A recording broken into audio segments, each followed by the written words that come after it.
अब जैसे कि समय नजदीक आता जा रहा है ठाकुर का जीवन प्रदीप बुझने का, ठाकुर की लीला अवसान का।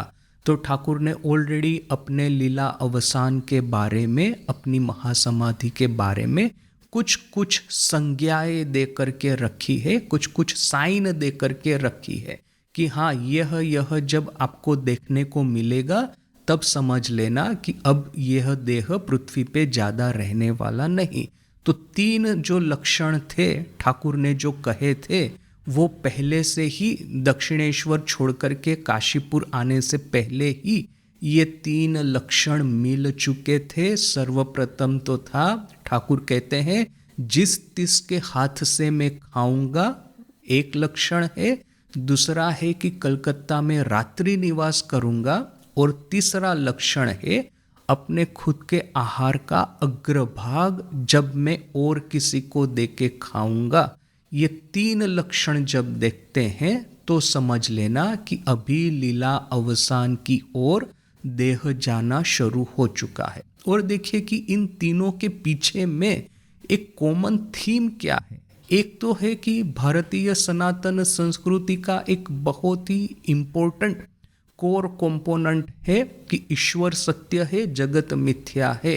किंतु साथ में ही यदि ये एक पहलू है आध्यात्मिकता का, तो इसी आध्यात्मिकता का दूसरा पहलू ये भी है कि हाँ, सांसारिक जो संबंध है वो मिथ्या है।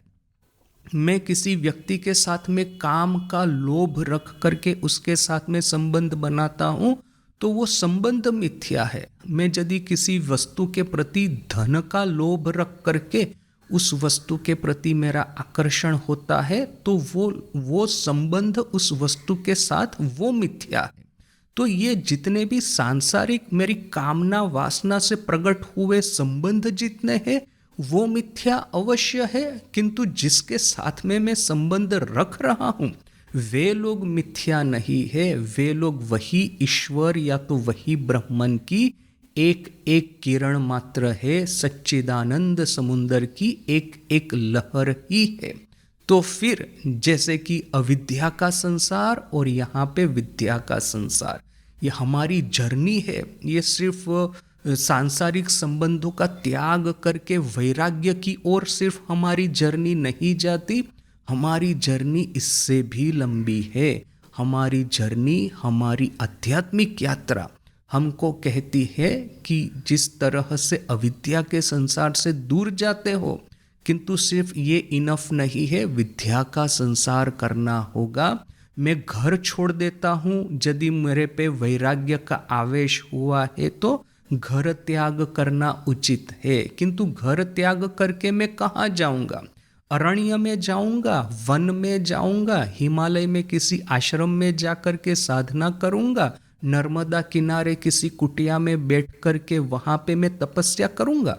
कीजिए, कुछ समय के लिए कीजिए, किंतु फिर अल्टीमेटली तो आपको वही संसार में वापस आना है। और फिर संसार में जैसे कि सब मेरे ही हृदय के एक एक अंश है, वही जो आत्मन या ब्रह्मन की ही एक एक किरण इन सबके भीतर में विराजमान है, यह स्वीकार करके उनकी सेवा करना है। शिव ज्ञाने जीव सेवा।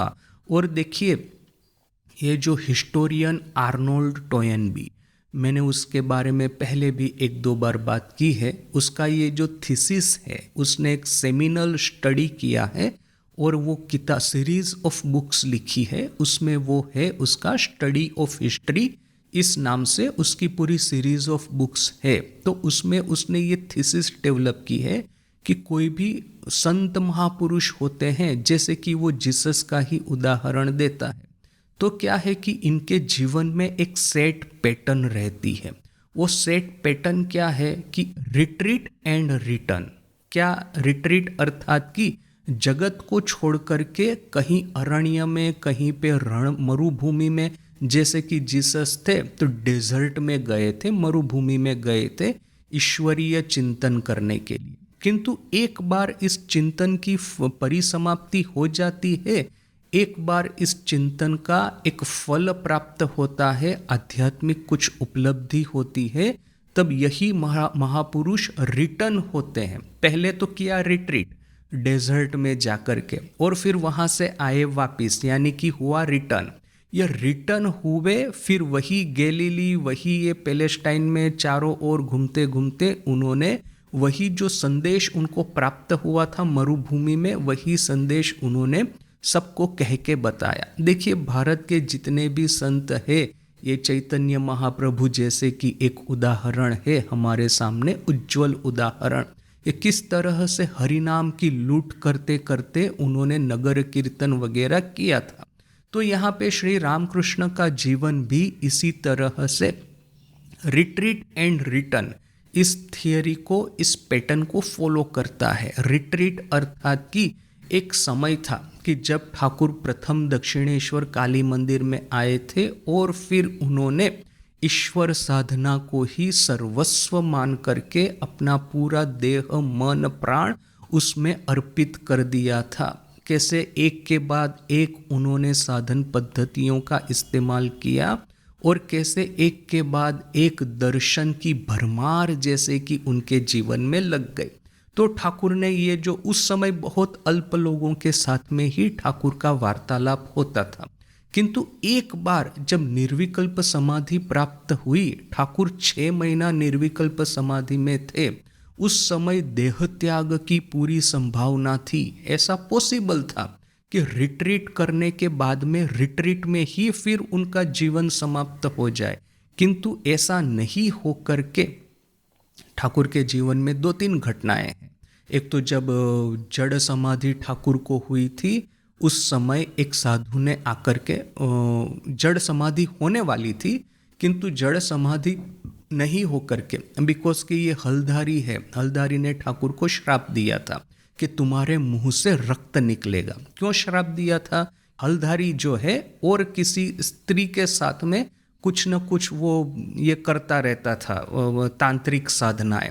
तो बोल करके ठाकुर ने उसको चेतावनी दी, तो हलधारी नाराज हो गया, ठाकुर को श्राप दिया तुम्हारे मुंह से रक्त निकलेगा। तो सही में एक दिन रात को ठाकुर अपने कमरे में बैठे हुए थे, उनके मुंह से गाढ़ा डार्क रंग का घने काले कलर का रक्त जो है वो निकलना शुरू हो गया। तो ठाकुर तो ऐसे डर गए, हलधारी भी आकर के रोना शुरू कर दिया उसने। उस समय एक साधु महात्मा थे वहीं पे पंचवटी में, वो आए और उन्होंने ठाकुर का ये रक्त का परीक्षण करके कहा कि देखिए, आपका ये जो तालू है, यानी कि मुंह के ऊपर का जो ये है प्रदेश, वहाँ से ये रक्त निकल रहा है। इसका एक ही अर्थ है, आप ये जो सब साधनाएं, योग की क्रियाएं जो सब करते हैं, आपको जड़ समाधि होने वाली थी, किंतु ये कुंडलिनी, ये आपकी सहस्त्रार तक, यहाँ पे सहस्त्रार चक्र है, यदि वहाँ पे पहुँच जाती तो क्या होता?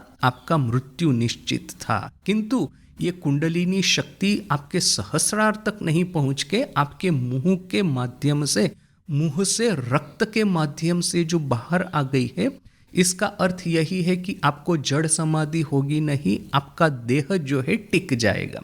और इसके पीछे में वही एक संज्ञा है कि जगदम्बा को, जगत जननी को आपके माध्यम से कोई महत् कार्य करवाना है, इसीलिए आपके देह की उन्होंने रक्षा की। तो देखिए कि कहाँ वो हलधारी का श्राप भी एक तरह से आशीर्वाद में परिणत हुआ, और ठाकुर को ये समझ में आ गया कि हाँ, उनके देह की रक्षा हुई इसीलिए है, क्योंकि जिस तरह से चैतन्य देव ने वो हरिनाम की लूट, वो जो गली गली में, गांव गांव, शहर शहर में की थी, वही कार्य आज ठाकुर को फिर से करना है। तो वो एक तो साइन हमको पता है, दूसरी तो फेमस हमको कहानी पता ही है कि वही निर्विकल्प समाधि में सर्वोच्च आध्यात्मिक स्थिति में स्थित होकर के भी ठाकुर को वो जगदम्बा का आश्रय आदेश मिला था, तुई भावमुखे था, अर्थात कि तुम भावमुख में रहो। ये कॉन्शियस और सुपर कॉन्शियस की जो बाउंड्री है वहाँ पे तुम रहो। तो ये जो ठाकुर को आदेश मिला बोल करके वो निर्विकल्प समाधि से वापस आए थे। और वो भी एक सुंदर प्रसंग है कि जब ठाकुर 6 महीने तोतापुरी के जाने के बाद, तोतापुरी ने तो उनको निर्विकल्प समाधि का करवा ही दिया था, वो सब उसी समय निर्विकल्प समाधि हो गई थी तोतापुरी की वेदांत साधना के परिणाम से। तोतापुरी ने उनके पास में जो वेदांत साधना करवाई, उसके परिणाम से वेदांत साधना की सर्वोच्च जो उपलब्धि है निर्विकल्प समाधि ठाकुर को हो ही गई थी। किंतु जब तोतापुरी ने वहाँ से विदाई ली, उसके बाद में ठाकुर 6 महीने तक सतत निर्विकल्प भूमि पे उन्होंने निवास किया था। अभी प्रॉब्लम यह है कि यदि आप सतत निर्विकल्प समाधि में रहेंगे तो देह की रक्षा कैसे होगी। तो पता नहीं एक रमता साधु कहाँ से आ गया उस समय दक्षिणेश्वर, उन्होंने ठाकुर की ये अवस्था देखी और उन्होंने ठाकुर की सेवा का भार अपने पे ले लिया। कैसे भी करके मेहनत करके ठाकुर को बीच बीच में होश में लाते थे, जागतिक जगत में ले आने का प्रयास करते थे। और जैसे ही ठाकुर थोड़े से होश में आएंगे, होश बेहोश जो होता है वो होश में आता है, ये तो सुपर कॉन्शियस लेवल पे थे। तो एनीवे अपने पास में शब्द भी तो नहीं है, तो फिर ये सब सामान्य शब्द यूज़ करने पड़ते हैं। तो ये सुपर कॉन्शियस से जब कॉन्शियस लेवल पे वापस आएंगे, तुरीय से जागृत लेवल पे जब वापस आएंगे, उस समय थोड़ा सा भी ठाकुर को बाह्य जगत का एक एहसास हो, उस समय ये साधु ठाकुर के मुंह में कुछ न कुछ आहार जोर करके खिला देता था। बोल कर के 6 महीना ठाकुर का देह टिका रहा। तो देखिए कि ये बार बार ठाकुर निर्विकल्प समाधि में या जड़ समाधि में जाने के समय भी जैसे कि उनके देह की रक्षा हुई, जिससे कि ठाकुर रिटर्न हो पाए। वो था रिट्रीट, तो ये है रिटर्न। तो रिटर्न होकर के वापिस आकर के उन्होंने फिर षोडशी पूजा के माध्यम से, षोडशी पूजा के बाद माँ की शक्ति से शक्तिमान होकर के उन्होंने कलकत्ता में ये धर्म चक्र प्रवर्तन, ये जो नया भी नहीं कहेंगे, किंतु ये जो ठाकुर का यूनिक संदेश जो था कि cooperation and coordination between every branch of religion, तो वो संदेश का प्रचार ठाकुर ने कलकत्ता में घर घर करना शुरू किया। तो देखिए कि बिकॉज कि ठाकुर ने अपनी ये रिटर्न समय की, रिट्रीट के समय की, साधना के समय की जो कठोर तपस्या और ये जो कठोर ये जो ट्रेडिशन को जो फॉलो करते थे, भारतीय सनातन परंपरा को जो फॉलो करते थे, वो रिटर्न के समय तो वो ब्रेक होने ही वाली है। वो आध्यात्मिक साधना के लिए जितने भी ब्राह्मण के संस्कार मान के चले, किंतु एक बार उन्होंने ये धर्म चक्र प्रवर्तन करना शुरू किया, ये भक्तों को बुला करके, अपना करके, उनके करुणा से परवश होकर के उनको आध्यात्मिक संदेश देना, आध्यात्मिक दीक्षा देना जब से शुरू किया, तब से ही जैसे कि ये ऑर्थोडॉक्सी की ये जो सब ट्रेडिशनल ये जो सब बाउंड्रीज उन्होंने अपने आसपास बना के रखी थी, वो बाउंड्रीज टूटना शुरू हो गई। और इसीलिए यहाँ पे देखिए कि ये तीनों जो साइन है, तीनों साइन उसी का लक्षण है कि ब्रह्म सत्य जगत मिथ्या, ये जो उन्होंने निर्विकल्प समाधि में उपलब्धि जो की थी, अनुभूति जो की थी, उसी सत्य की ये जो सेकंड एस्पेक्ट जो है, सर्वम खल्वम इदम ब्रह्मन, अर्थात कि इस विश्व में जो कुछ भी देख रहे हैं सब कुछ ब्रह्मन ही है। ईशावास्यम इदम सर्वम, इस पूरे जगत को ईश अर्थात कि वही दैवी शक्ति ने ही सब कुछ उसी के माध्यम से जीवित है।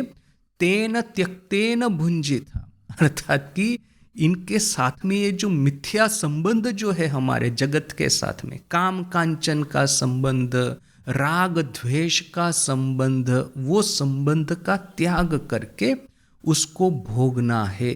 तेन त्यक्तेन भुंजिता, अर्थात कि जगत को त्याग नहीं करना है, जगत के प्रति ये जो अपना मिस अलाइनमेंट है, मिस रिलेशन है, उसका त्याग करके मैत्री, करुणा, मुदिता, उपेक्षा, चित्त प्रसाद, जिसको कि योग की भाषा में कहते हैं, वो संबंध स्थापित करना है। तो वो रिटर्न, और ये जैसे ही मैत्री, करुणा, मुदिता, उपेक्षा, ये जो हृदय की करुणा से ठाकुर ने भक्तों को अपनाना शुरू किया, तो ये जो उनके जितने भी ऑर्थोडॉक्स रेगुलेशंस एंड रूल्स थे वो सब टूटना शुरू हुए।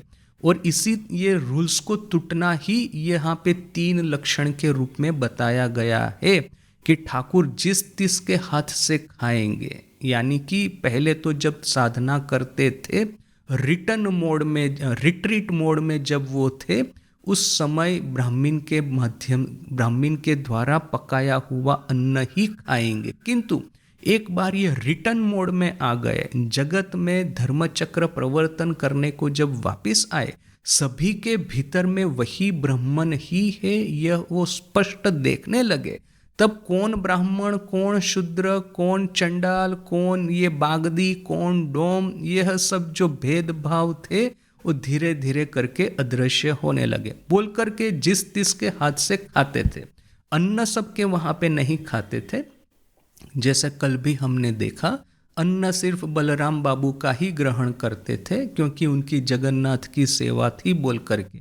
किंतु बाकी ये जो कचौरी वगैरह जो है ठाकुर की बड़ी प्रिय थी, ठाकुर तो खाने के शौकीन थे। तो वो जो कोई भी आकर के लेके आके ठाकुर को देता था, ठाकुर खा लेते थे। तो जिस तिस के हाथ से खाएंगे, प्रथम लक्षण कलकत्ता में रात्रि निवास करेंगे, अर्थात कि ये दक्षिणेश्वर मंदिर की पवित्र जो वातावरण है, साधना का अखंड प्रवाह जहाँ पे ठाकुर ने बहाया है, उसको छोड़ करके ये गृहस्थों के घर में रात्रिवास जब करेंगे ठाकुर, तो वो दूसरा लक्षण। किंतु यहाँ पे भी देखिए कि कलकत्ता में रात्रिवास खास करके उन्होंने बलराम मंदिर में ही किया है। मुझे याद नहीं आ रहा कि बलराम मंदिर को छोड़ करके और कहीं ठाकुर रात को रहे हो। तो कलकत्ता में रात्रिवास करेंगे तो वो भी किंतु उन्होंने बलराम बाबू के घर में ही किया, और अपने खाने का अग्रभाग और किसी को देकर के बाद में खुद आहार करेंगे। तो ये समझ लीजिए कि सही में उन्होंने अपने ही आत्मन को दूसरों के भीतर में देखना शुरू किया है। अभी ये जो अपने खाने का अग्रभाग किसको दिया है, तो जहाँ तक मुझे याद है नरेन को ही दिया है। 2 घटनाएं हमको याद है, कल भी हमने डिस्कस की थी कि एक बार नरेन ठाकुर के कमरे में आया है, बैठा है ठाकुर के दर्शन के लिए, और उस समय ठाकुर ने अपना जो आहार का थाला था उसमें से नरेन को खिलाना शुरू किया। तो फिर उस समय माँ बड़ी ही उद्वेगित हो गई, बड़ी ही डर गई कि ये ठाकुर अपने खुद के खाने से पहले अग्रभाग नरेन को कैसे दे रहे हैं। माँ ने कहा कि मैं आपके लिए अलग से बना देती हूँ फिर से खाना, या तो नरेन के लिए अलग से बना देती हूँ। तो ठाकुर ने कहा नहीं, मेरे ही थाले में से नरेन खाएगा। तो ये एक घटना है। दूसरी घटना वो छिलिम, माने वो जो पाइप जिसको आज हम कहते हैं स्मोकिंग करने का चिरूट, तो वो चिरूट वो ठाकुर स्मोक करते हैं, थोड़ा सा नरेन को स्मोक करने को देते हैं। तो क्या है, आप उसको अपना मुंह लगाएंगे तो वो जूठा हो ही गया। फिर उसी को ठाकुर अपने से फिर से स्मोक करते हैं। तो नरेन एकदम डर जाता है, कहता है कि अरे महाशय आप ये क्या कह रहे हैं, उसको तो मैंने अपना मुंह लगाया है, आप उसी को स्मोक कर रहे हैं। तो ठाकुर कहते हैं अरे दूर, ये तुम्हारे मन में कौन सा भेदभाव कि तुम अलग मैं अलग, मेरे भीतर में जो आत्मन ब्रह्मन है वही तुम्हारे भीतर में ही तो है। तो वो ऑलरेडी 2 घटनाएं ऐसी हो चुकी है कि दूसरों का जूठा अपने मुंह पे लगाना या तो फिर अपने आहार का अग्रभाग नरेन को देना। तो ये तीनों लक्षण मिल जाते हैं, और तीनों लक्षण के पीछे में वही सर्वम खलवम इदम ब्रह्मन, ये जो कॉन्सेप्ट है ठाकुर के हृदय में इतना फिट बैठ गया है। देखिए एक इसके बाद में यही सब धीरे धीरे करके ठाकुर ने जब माँ को कहा, माँ काली को प्रार्थना की कि थोड़ा बहुत मैं खा सकूं ऐसा कर दे, क्योंकि गले में कैंसर हो गया है और इतना दर्द होता है कि कभी कभी ठाकुर आहार करते हैं तो गले के घाव से वो आहार अन्न जो है वो निकल जाता था, इतना कष्ट होता था। तो ठाकुर ने माँ को प्रार्थना की कि थोड़ा बहुत मैं खा सकूं ऐसी व्यवस्था कर दो। तो माँ ने क्या कहा, ये जितने भी भक्त वगैरह थे ठाकुर के अंतरंग शिष्य, उनको दिखा करके कि इन सबके मुंह से ही तो तुम ही तो खा रहे हो। तो देखिए कि ये सबके भीतर में वही ब्रह्म भाव का दर्शन करना, सबके भीतर में वही माँ कालिका या तो अपने खुद के स्वरूप का दर्शन करना, वो हो गया जीवन की अंतिम उपलब्धि। और वो जो अंतिम उपलब्धि को भी अब ठाकुर ने क्रॉस कर दिया है, तो फिर अभी इस संसार में रहने के लिए और कोई अभी उपाय नहीं है, आवश्यकता नहीं है। ये एक चीज है। दूसरा फैक्टर ये भी है ठाकुर की महासमाधि के पीछे में कि दो लोगों को ठाकुर रेडी करके गए हैं, जो कि उनके बाद में ये रामकृष्ण संघ के सिंहासन पे, गुरु के सिंहासन पे वे लोग विराजित होंगे। पहले तो माँ शारदा स्वयं, दूसरे स्वामी विवेकानंद। तो दो जो उनके उत्तराधिकारी है, इन दोनों को ठाकुर तैयार करके ऑलरेडी रखे हैं। और तीसरे यदि कहे तो स्वामी ब्रह्मानंद, क्योंकि उन्होंने 20 साल तक रामकृष्ण संघ की अध्यक्षता उन्होंने की। तो तीन कह सकते हैं, स्वामी विवेकानंद, स्वामी ब्रह्मानंद और माँ शारदा। जे तीनों को ठाकुर तैयार करके गए थे। फिर तो ये 16 मैंने राजा महाराज और स्वामी जी को माइनस करे तो ये 14 जो डायरेक्ट डिसाइपल है वो तो है ही है। मास्टर महाशय, बलराम बाबू वगैरह, जो कि गृहस्थ जीवन में रहने के बावजूद उच्च आध्यात्मिक उन्होंने अवस्थाएं प्राप्त की है, वो सब तो है ही है। किंतु संघ के शिरमोर जो है, संघ गुरु की जो पदवी जो अलंकृत करने वाले थे, तो वो ये तीन थे।